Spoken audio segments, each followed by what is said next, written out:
सभी प्रशिक्षुओं के मेरा नमस्कार। आप सभी का हमारे चैनल टीएसपी क्लासेस में एक बार फिर से बहुत बहुत स्वागत है।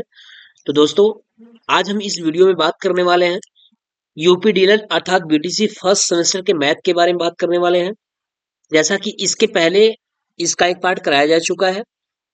आज हम स्टार्ट करेंगे। कुछ हमारा बचा हुआ है, जो हमारा ये चैप्टर था उसका कुछ सेगमेंट बचा है। गुणा और भाग की संकल्पना एवं संक्रिया चल रहा था। एक बार बता देते हैं आपको चल क्या रहा है। जो चल रहा था वो गुणा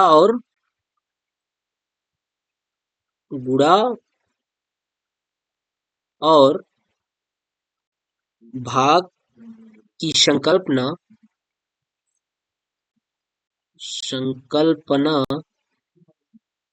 एवं संक्रियाएं,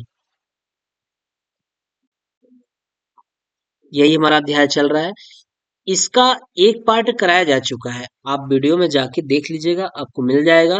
और बहुत अच्छी तरीके से समझाया गया है, चीजों को बताया गया है, जिससे आपको आसानी से समझ में आ जाए।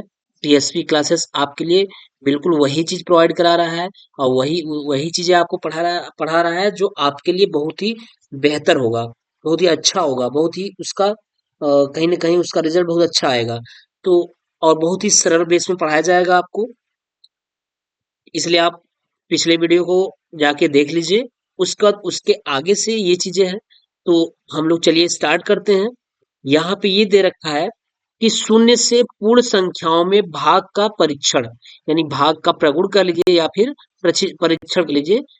प्रगुण निकालिए या परीक्षण, यानी शून्य से पूर्ण संख्याओं में भाग का। जब हम शून्य से किसी पूर्ण संख्या में भाग देते हैं तो उसको टेस्ट करते हैं उसमें क्या आता है। जैसे अगर हम 7 में क्या कर दें, कहा ना शून्य से पूर्ण संख्या में, पूर्ण संख्या हमारी क्या हो गई 7 हो गई। अब किससे, शून्य से भाग देने पर वैल्यू कितनी आएगी, जीरो का आप भाग 7 में देते रहिए, ये कितना आएगा, जीरो सत्ते, अगर जीरो का भाग देंगे तो जीरो जीरो बार जाएगा, जीरो जाए फिर आएगा 7 आएगा। फिर अगर आप 7 बार भी ले जाएंगे, अगर जैसे यहाँ 7 बार ले गए, 7 जीरो जीरो, तब भी जीरो ही तो आएगा। फिर 7 आ गया, फिर आप 7 बार ले जाइए, फिर जीरो हो जाएगा, 7 जीरो जीरो, फिर 7 आएगा। मतलब इसकी वैल्यू आती रहेगी। तो हम कह ये लेंगे कि जब किसी पूर्ण संख्या में जीरो से भाग दिया जाता है, शून्य से भाग दिया जाता है, तो उसकी वैल्यू हमेशा क्या आती है, इनफाइनाइट आती है, अपरिभाषित आती है।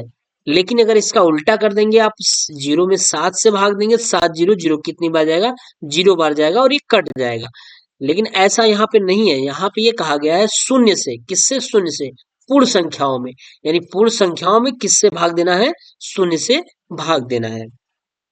तो वही चीज लिखा है इसमें यहाँ पे, किसी पूर्ण संख्याओं में किसी पूर्ण संख्याओं में शून्य से भाग परिभाषित नहीं है, यानी शून्य से भाग देने पर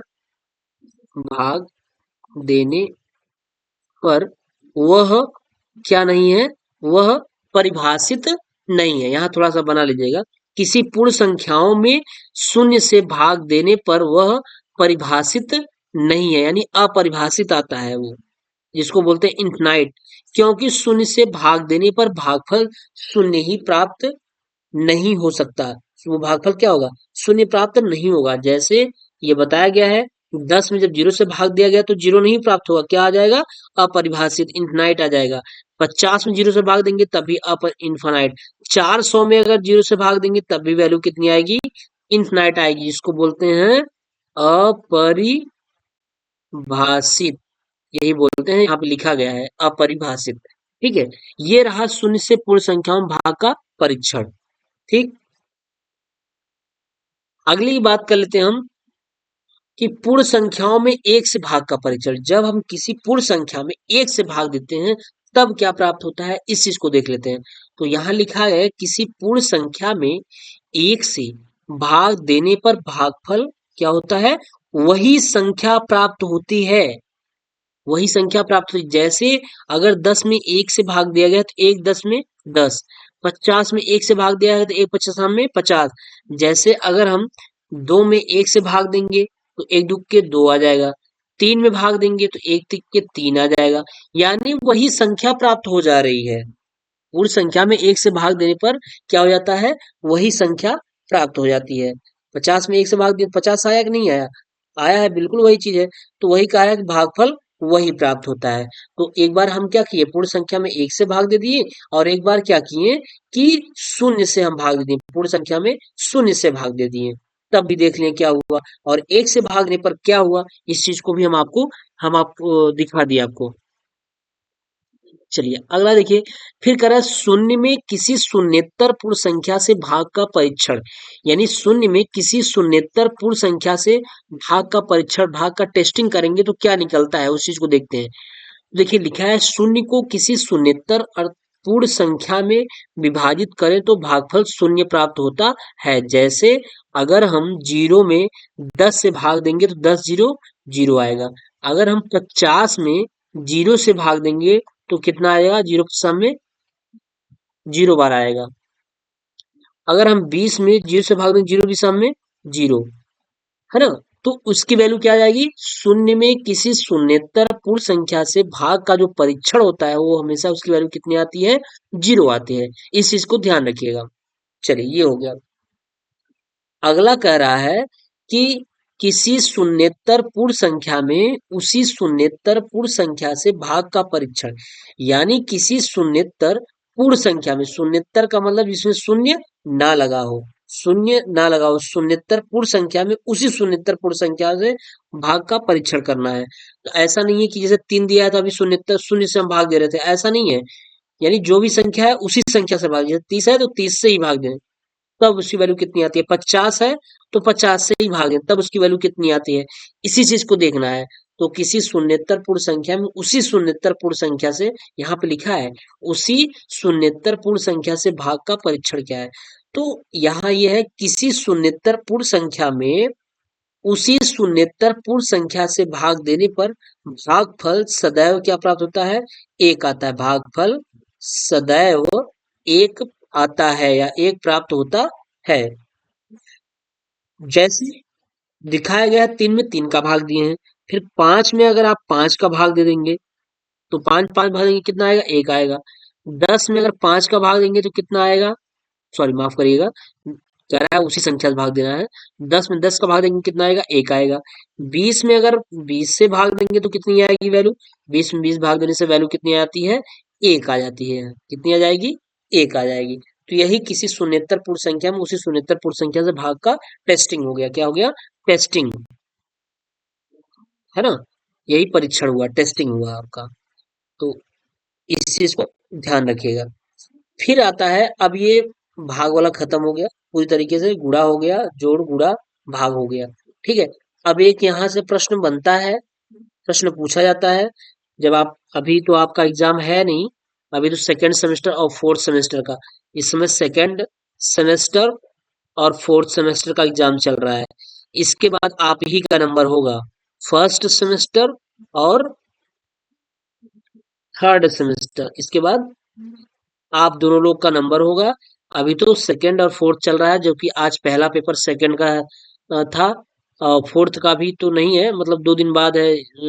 8 9 10 तक क्या रहेगा, 8 9 10 तक तो आपका सेकंड सेमेस्टर रहेगा। फिर आप 11 12 और 13 को क्या रहेगा, फोर्थ सेमेस्टर। ठीक है। अब ये सेकंड है, तो अभी सेकंड सेमेस्टर पेपर चल रहा है। तो सेकंड सेमेस्टर का आज पहला और दूसरा प्रश्न पत्र हो चुका है, जो कि काफी बच्चों का अच्छा भी गया है, काफी बच्चे कमेंट भी किए हैं।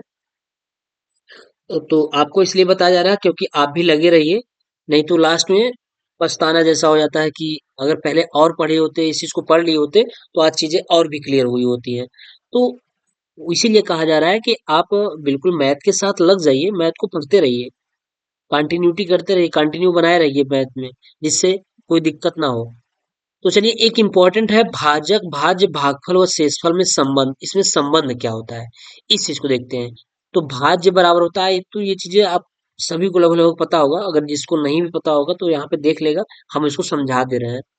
तो भाज्य बराबर क्या होता है, भाजक गुणित भागफल प्लस शेषफल, ये होता है। अब इसमें भाज्य कौन है, भाजक कौन है, भागफल कौन है, शेषफल कौन होता है, भाग देते हैं, ये चीज देखना होगा। तो चलिए जैसे देखते हैं, अगर हम एक दिखा देते हैं आपको, 4 है, 4 का भाग दे रहे हैं किसमें, 5 में। ठीक है। तो 4 1 का 4, 5 में से 4 गया 1, ये क्या प्राप्त हुआ? ये आपका हो गया शेष फल हो गया। और ये क्या हो गया? ये आपका है भाग। ये क्या है? भागफल। और ये क्या है? ये है भाजक। क्या है? भाजक। 1 मिनट, माफ करिएगा, ये क्या है आपका?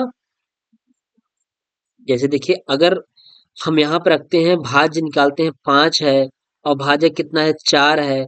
4 इंटू भागफल एक बार गया है, प्लस शेषफल कितना है? 1 है। तो यही चीज है ना, कि हमारे ये जो बीच वाली होती है, क्या होती है? भाज्य होती है। और ये क्या होता है? भाजक, जो काटता है, ये भाजक होता है। अब अगर इसको रख के चेक करना हो, तो देखिए, भाज्य यहाँ पे है, भाज्य। भाज की जगह क्या रखेंगे? 5 रखेंगे, बराबर भाजक की जगह क्या रखेंगे? 4 रखेंगे। और इंटू, इंटू भागफल की जगह कितना रखेंगे? भागफल 1 है, 1। फिर प्लस शेषफल कितना आया हुआ है? शेषफल भी 1 आया है। तो 5 बराबर क्या 5 हो रहा है? 4 एक का 4 और प्लस 1 कितना हो गया? 5 हो गया। बिल्कुल हो गया, 4 एक का 4, 1 5, ये हमारा हो गया। ये उत्तर की जांच हो जाती है। तो यही चीज है, भाज्य बराबर भाजक इंटू भागफल प्लस शेषफल। ये जो बीच वाला होता है वो भाज्य होता है, इसी का तो वैल्यू निकाल, मतलब इसी के तो बराबर करना है, 5 के बराबर। ये सब जितनी बार गए हैं, इसी के तो बराबर करना है ना। तो जो बीच वाला होता है इसको भाज्य बोलते हैं, और इस वाले को भाजक बोलते हैं। ये भागफल होता है, और ये क्या होता है? शेषफल होता है। ठीक है, ये फार्मूला आप अच्छी तरीके से समझ रहिएगा, याद रखिएगा। यहाँ से प्रश्न आता है अवश्य, इंपॉर्टेंट हो जाता है। ठीक है, तो इसी के साथ ये आपका खत्म है। जो भी थ्योरेटिकल पॉइंट था खत्म हो गया। अब इसी से संबंधित कुछ सवाल हैं जिसको हम बता दे रहे हैं, उसको आप कर लीजिए। और कुछ चीजें आप इसमें जानते होंगे, तो उसको भी देख लीजिएगा, जिससे दिक्कत ना हो आपको। ठीक है, तो चलिए उसी से संबंधित प्रश्न है, हम उसको कर लेते हैं। देखिए, पहला प्रश्न ये कह रहा है, शून्य केवल है, एक क्या है? शून्य पूर्णांक है, अपूर्णांक है, परिमेय है, अपरिमेय है, क्या है इसमें? तो आपको पता होगा, शून्य हमारा क्या होता है? पूर्णांक में आता है। किसमें आता है? पूर्णांक में आता है। ठीक है, चलिए। अगला, सबसे छोटा पूर्णांक क्या होता है? तो आपको पता होगा, सबसे छोटा पूर्णांक होता नहीं है। सबसे छोटा पूर्णांक, सबसे छोटा पूर्णांक किसमें? ये होता नहीं है, क्योंकि अभी माइनस तक हो जाता है, -1, -2, -3, -4, तो कहाँ से छोटा पूर्णांक होगा? है ना। पूर्णांक हमारे दो प्रकार के होते हैं, एक ऋणात्मक पूर्णांक, एक धनात्मक पूर्णांक। ये तो कहा नहीं कि सबसे छोटा ऋणात्मक पूर्णांक बताइए, या सबसे छोटा धनात्मक पूर्णांक बताइए। वो ये केवल पूछ रहा है कि सबसे छोटा पूर्णांक कौन सा होगा। तो सबसे छोटा पूर्णांक होता ही नहीं है, यानी इनमें से कोई नहीं। शून्य का विपरीत क्या होगा? शून्य का भैया विपरीत आप कर लीजिए, शून्य का विपरीत शून्य ही होगा, है ना। एक का विपरीत एक ही होगा। ठीक, शून्य का विपरीत क्या हो जाएगा? शून्य ही होगा। यानी इसमें से हम कह सकते हैं शून्य का विपरीत होता ही नहीं है। शून्य का विपरीत उल्टा तो होता ही नहीं है, शून्य तो शून्य ही है ना। शून्य अपने में कौन सा उल्टा करेगा? तो शून्य का जो विपरीत होगा, इसमें से कोई नहीं होगा। ये चीजें। फिर क्रमागत दो पूर्णांकों का अंतर कितना है? क्रमागत, देखिए क्रमागत, समझ लीजिए इसको। पेन हम लाल लाल रेड ले लेते हैं। क्रमागत, देखिए क्रमागत, क्रमागत का मतलब क्रम से। इसको हम दो तरीके से, क्रम, धन, क्या, आगत। क्रम से आगत मीन्स आने वाली। क्रम से आने वाली पूर्णांकों में अंतर कितना है? जैसे 4 के बाद जो पूर्णांक कितना आएगा? 5 आएगा, क्रम से ही ना है, तो इसके बीच में अंतर कितने का है? तो आप कहेंगे सर इसके बीच में अंतर 1 का है। तो वही चीज है, क्रमागत दो पूर्णांकों का अंतर कितना होता है? 1 होता है। कितना होता है? 1 होता है। चलिए, अगला प्रश्न कह रहा है, किसी पूर्ण संख्या में से शून्य घटाने पर प्राप्त होती है। किसी पूर्ण संख्या में से शून्य घटाने पर, देखिए जैसे अगर ये पूर्ण संख्या 5 है, इसमें से अगर हम शून्य घटा देंगे, जब जीरो घटा देंगे तो 5 में जीरो गया, 5 ही आएगा। कितनी आएगी? 5 आएगी। 7 है, 7 में जीरो घटा देंगे तो वैल्यू कितनी आएगी? 7 ही आएगी। तो किसी पूर्ण संख्या में शून्य घटाने पर वही संख्या प्राप्त होती है। क्या होती है? वही संख्या प्राप्त होती है। ठीक है, फिर संख्याओं के गुणा करने पर जो संख्या प्राप्त होती है उसे क्या कहते हैं? संख्याओं के गुणा करने पर जैसे 4 में अगर हम 5 को गुणा करेंगे तो क्या हो जाएगा? 20 हो जाएगा। अब ये 20 है क्या? इसका नाम क्या है? इसका नाम होता है, क्या नाम होता है? गुणनफल। गुणनफल इसको क्या बोलते हैं? गुणनफल। संख्याओं के गुणा करने पर 4 × 5 का गुणा करने पर जो 20 आता है इसको क्या बोलते हैं हम? गुणनफल बोलते हैं। अगला देखिए, यदि 4 को 8 से गुणा किया जाए तो गुणनफल कितना होगा? ये तो कक्षा 1 का सवाल है। 1 का भी नहीं है, 4 अट्ठे 32, उससे भी नीचे का है, ये 32 हो गया। यदि प्रत्येक छात्र को 2 आम दिए जाए तो 8 आम कितने छात्रों को मिलेंगे? एक यानी प्रत्येक छात्र को, एक छात्र को कितने आम दिए रहे हैं? एक छात्र को 2 आम दिए रहे हैं, 2 आम। ठीक है, तो कुल आमों की संख्या कितनी है? कुल आमों की संख्या 8 है, तो एक छात्र को 2 आम, तो 2 से भाग दीजिए, 2 चौके 8, कितना आ जाएगा? 4 आ जाएगा। तो आंसर कितना होगा? 4 होगा, है ना? चलिए, अब कह रहे 4 भागे 12 का मान होगा, 4 भागे 12 का मान। तो देखिए, 4 का भाग जब हम 12 में देंगे, ऐसे देंगे, तो पहली बात तो ये दशमलव में जाएगा। इसको ऐसे लिखा होना चाहिए था, 12/4 लिखा होना चाहिए, है ना? 12/4, तब तो 3 आता। लेकिन अभी अगर ऐसे लिखा है, 4/12 लिखा है, तो 4 का भाग, 4 में हम किससे भाग देंगे? 12 से। तो कितना जाएगा? दशमलव बार पहले ही जाएगा, तो 40 हो जाएगा। 12 बार 3 36, फिर 36, 36 फिर 4 बचा, 40 हो गया। फिर बार 3 36, 4 बचा, 40 हो गया। बार 3 36, दशमलव क्या आ जाएगा? दशमलव 3 3। सवाल लिखने का तरीका यहाँ पे गलत है, आंसर के अकॉर्डिंग मैं बात कर रहा हूँ। इसको ऐसे लिखा होना चाहिए, 12/4, तब इसकी गिनती होती है ना? चलिए, सवाल का तरीका गलत दिखा हुआ है यहाँ पे, आंसर के अकॉर्डिंग। गुणा के प्रश्न को किस चिन्ह द्वारा प्रदर्शित करते हैं? गुणा के चिन्ह को आपको पता है, ये गुणा है। ठीक, फिर 11 नंबर करा, 8/9 प्लस -4/9 का मान होगा। चलिए निकाल देते हैं, 8/9 और प्लस प्लस -4/9, इसकी वैल्यू कह रहा है निकालने के लिए, निकाल दीजिए। तो हो जाएगा कितना? 8/9 प्लस माइनस से माइनस, 4/9, हर माफ करिएगा, हर 9 है। हर बराबर है, जब हर बराबर है तो 8 में से 4 गया, यानी 8 - 4, एलसीएम 9 हो जाएगा, और 8 - 4 हो जाएगा। 8 में से 4 गया, 4, 4/9। 8 क्यों लिखा जा रहा है? 4/9 कितना आ गया? 4/9। ऑप्शन कौन सा सही है? द ऑप्शन सही है। अगला कह रहा है, 12 नंबर कह रहा है, a + b × a - b का मान होगा। तो ये आप पढ़े होंगे, हाई स्कूल इंटर में भी पढ़े होंगे, कक्षा 8 8 से ही हो जाता है, 7 से 8 से ये मिल जाती है। a + b एक कोष्टक में और अगले कोष्टक में a - b है, तो इसके बराबर क्या हो जाता है? वर्गांतर का सूत्र, a² - b², ये वर्गांतर का सूत्र है। तो ऑप्शन कौन सही है? ब सही है। 3/2 का गुणात्मक प्रतिलोम का मान होगा। 3/2 का जो गुणात्मक प्रतिलोम है, इसका मान कितना होगा? देखिए, 2016 में प्रश्न पूछे गए हैं, ये सब, ये सारे प्रश्न पूछे गए हैं। 2015 के सेकंड शिफ्ट में ये प्रश्न पूछा गया है, तो इसलिए ये भी 2015 में पूछा गया है। और देखिए, इधर का मान चलिए नहीं पूछा है, इधर तो पूछा ही है। 3/2 का गुणात्मक प्रतिलोम कह रहा है, 3/2 का गुणात्मक प्रतिलोम कितना होगा? तो अब इसको आप बताइए, 3/2 का गुणात्मक प्रतिलोम कितना हो जाएगा? तो 3/2 का जो गुणात्मक प्रतिलोम का मान होता है ना, वो कितना हो जाता है?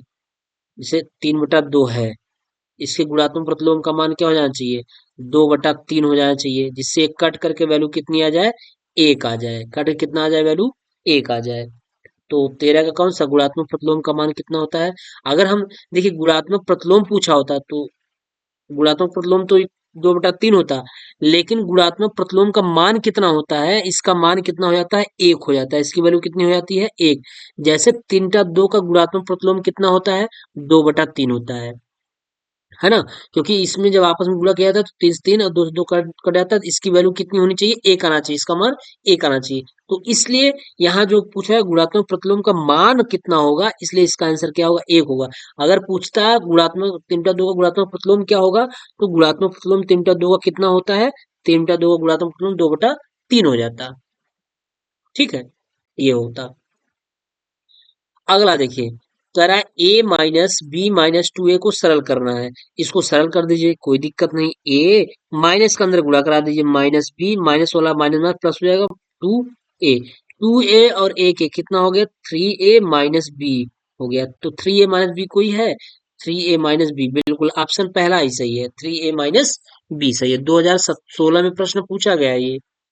कौन सा जोड़ा एक दूसरे का व्युत्क्रम है, कह रहा कौन सा ऐसा जोड़ा है जो एक दूसरे क्या है, व्युत्क्रम मतलब उल्टा है।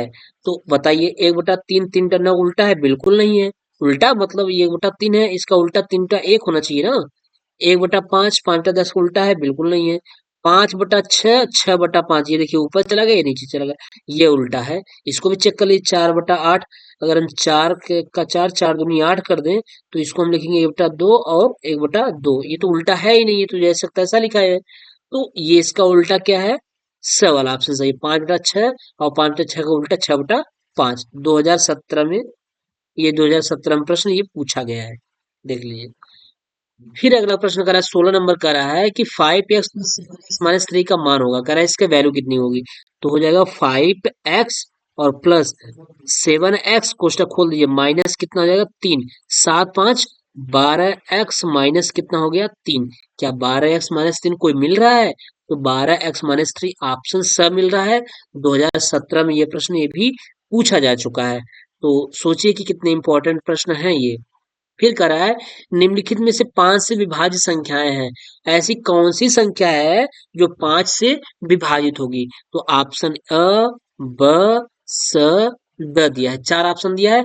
अब ये आपके लिए होमवर्क होगा कि आप बताएंगे कि कौन सी संख्या पांच से पूरी पूरी विभाजित हो जाएगी। आप कमेंट करिएगा कि कौन सी संख्या, देखते हैं कितने लोग बता लेते हैं, कितने लोग कमेंट करते हैं कि कौन संख्या पांच से विभाज्य होगी। आप भाग दीजिएगा, भाग देके बताइए कि कौन सी संख्या, या कोई अगर आपके पास ट्रिक होगा, आप पढ़े होंगे कि संख्याओं को जोड़ करके भी बता दिया जाता है कि कौन सी संख्या पांच से विभाजित होगी, कौन सी संख्या दो से विभाजित होगी, ये आप संख्या पद्धति में पढ़े होंगे।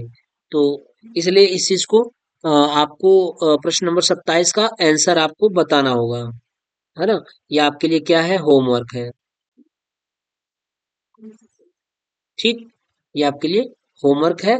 आप कमेंट में बता दीजिएगा क्या है इसका आंसर। और हाँ, अगर आप हमारे टेलीग्राम से नहीं जुड़े हैं, तो प्लीज टेलीग्राम से मेरे जुड़ जाइए। वहां पे अगर आपको कोई भी दिक्कत हो रही है, क्योंकि वहां पे सारी चीजें, सारी पीडीएफ आपको फ्री में प्रोवाइड कराई जा रही है, कोई कास्ट नहीं है उसका। और बिल्कुल हैंड राइटिंग में जो भी लिखा रहेगा पीडीएफ आपको दिया जाएगा, सही चीजें और सटीक चीजें दी जाएंगी, कहीं से इधर उधर फालतू की चीजें उसमें नहीं रहेगा। आपको नोट्स वगैरह बनाने की कोई जरूरत नहीं है, एक स्टेप बाय स्टेप जो चीज इंपॉर्टेंट होगा वो सारी चीजें आपको मिल जाएंगी। कोई दिक्कत नहीं है, आप नोट्स बिल्कुल मत बनाइए, सारे नोट्स यहाँ पे जो पीडीएफ आज दिया जा रहा है, आप अगर आप चाहें तो उसको पीडीएफ निकलवा लीजिए आप, मशीन से प्रिंट आउट उसका निकलवा करके अपने पास रखिए, और उससे आप पढ़ाई कर सकते हैं। तो आप हमारे टेलीग्राम से जुड़ेंगे तभी ये चीज़ संभव होगा, क्योंकि टेलीग्राम पे ही चीज़ें प्रोवाइड कराई जाती हैं, टेलीग्राम पे ही चीज़ें शेयर की जाती हैं। तो आप हमारे टेलीग्राम से जुड़िए, और टेलीग्राम का जो लिंक है ये वीडियो के डिस्क्रिप्शन बॉक्स में दिया हुआ है। वीडियो के लास्ट में वहाँ डिस्क्रिप्शन बॉक्स देखेंगे तो वहाँ पे है, वहाँ पे वीडियो का जो ये टेलीग्राम है, टेलीग्राम का वहाँ पे लिंक दिया गया है। ठीक है, अगर किसी को कोई परेशानी हो रही तो आप कमेंट करिए, टेलीग्राम का लिंक इसमें भी पिन कर दिया जाएगा, है ना। तो चलिए ठीक है दोस्तों, फिर मिलते हैं हम नेक्स्ट वीडियो में, तब तक के लिए बाय।